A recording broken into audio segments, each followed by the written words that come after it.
Comment সেকশনে অবশ্যই জানাও যে এই কার্টুনটার নাম কি, দেখি কতজন ঠিকঠাক বলতে পারে। যদিও বা এই ভিডিওর পরের পার্টে আমি নিশ্চয়ই তোমাদের জানিয়ে দেবো যে তোমরা ঠিক বলেছো কি বলনি। তো দেয়ালে এখানে আমি রং করতে ইউজ করছি অ্যাক্রেলিক পেন্ট, মানে সাদা সাদা ফেব্রিকের যে ছোটো ছোটো শিশিগুলো হয়।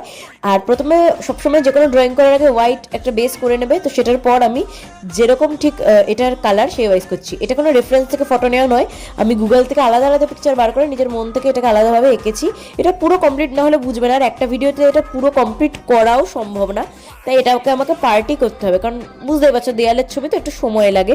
আর প্রতিদিন যেহেতু আমার কাজ থাকে তাই আমি প্রতিদিন ড্রয়িংটা ঠিক করতে পারি না, তো যখন যখন সময় হয় আমি তখন তখন করি।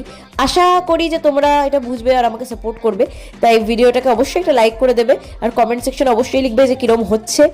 তো এখন আপাতত আজকে এইটুকুনি কমপ্লিট হচ্ছে, আর আশা করছি এটা খুব দেরি লাগবে না পুরোপুরি কমপ্লিট করতে।